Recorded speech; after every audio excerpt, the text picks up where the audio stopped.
Busy weekend coming up here. Now we're back in the Bender kitchen with Karen Lenahan and Sarah Fitzmaurice.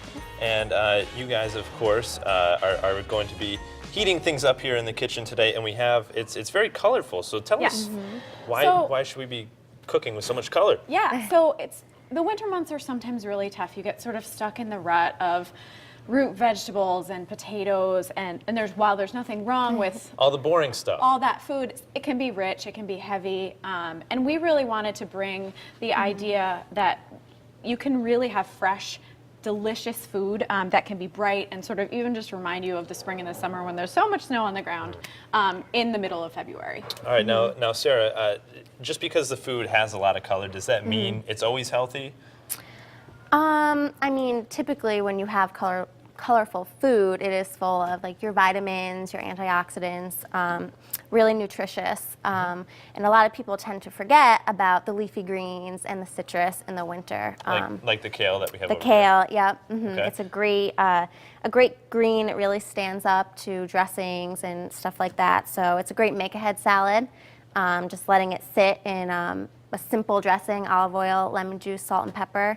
It keeps it fresh, keeps it light. Cool. So we're going to be making some kale salad in a bit, but first we have something going on over here with pesto. Yes. So one way a lot of people love to roast meats, even vegetables in the winter. One way to brighten and freshen them up is to use herbs. So today we're going to make a pesto. We have basil as the base here. Okay. And you can do this in a blender, you can do it in a food processor, you could do it by hand, just chop things really finely. But that takes too long, so we just have this. Yes. We're lazy here on CT Style sometimes, so hey, why not all you use have a to do blender? is press a button. Okay. So we have scallions, oregano, fresh rosemary, parsley, lots of really great herbs right in here that we're just going to throw right in the blender, and basil. We have some capers, which adds a really nice sort of salty punch, and some fresh garlic that goes right into the blender. A squeeze of lemon juice is always a great idea for a pesto. It brightens things up and really gets things moving.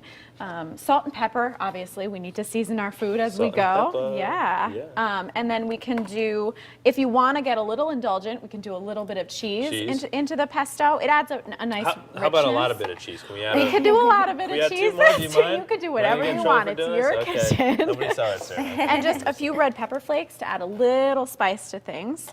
Okay. And so then it's super easy. We just pop the top right on here. Like I said, you can do this in your food processor at home. And then you slowly, as you turn on the blender, You're adding the oil in. I'm adding the oil in as I do this. So you would process that. Sorry, that was a little loud. That was a little loud. It's okay. Process the pesto until it reaches the consistency that you'd like. You can add, generally I would say for pesto, probably 1/4 cup to 1/2 cup of an extra virgin olive oil, or any oil that you'd like, but olive oil lends a lot of flavor to pesto. Okay. And then we have some finished pesto right here. All right, very good. We'll place it right here. Yeah, and it's just a beautiful addition. So this is just a very simple pan roasted chicken, and it just, I mean, beautiful chicken on its own, but when you add a little bit of pesto to the top of the chicken, it just really gives it a beautiful color. And we all eat with our eyes first, right? So you want your food, even in the winter, to look beautiful and fresh. So you dress it up a little bit. Gotta dress it up. You gotta make it look a little fancy, add a little bit of color. Dinner at home can be exciting and fresh and fun. So all right, and then we that's have a great way about to do it. 1 more minute left to make this kale salad. So one of my favorite winter salads. It's a great detox salad. I go to it after a heavy Christmas meal or holiday, just to really flush out your system. So we'll start by dressing the salad. We'll do a little olive oil. Okay. Do you need to chop everything here? We have about 45 seconds. Sure, yeah. So kale, a lot of people are afraid of it. Okay, you just so we take don't have it to cut off the anything. stalk. That's good.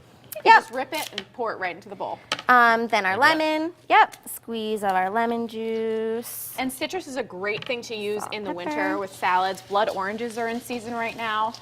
It's a wonderful addition, grapefruit. And then a little crunch to the salad. You could do almonds, pecans, pistachios, and they add really healthy fats and oils, a little bit of protein. It's a great thing to add to the salad. We add avocado as well, and we just missed the cutoff for pomegranates, but it's another great addition to the salad. So. All right. Well, very good. We're going to try it out shortly. We have about 20 more seconds left, so why don't we mix that up? We could put it into our bowl here. Okay. And we can just put that right next to our chicken. And that is a beautiful winter meal that is in season, fresh, delicious, and healthy. All right, guys, thank you so much. It Thank looks you. very tasty. We'll have to share with Teresa, of course. Yes, absolutely.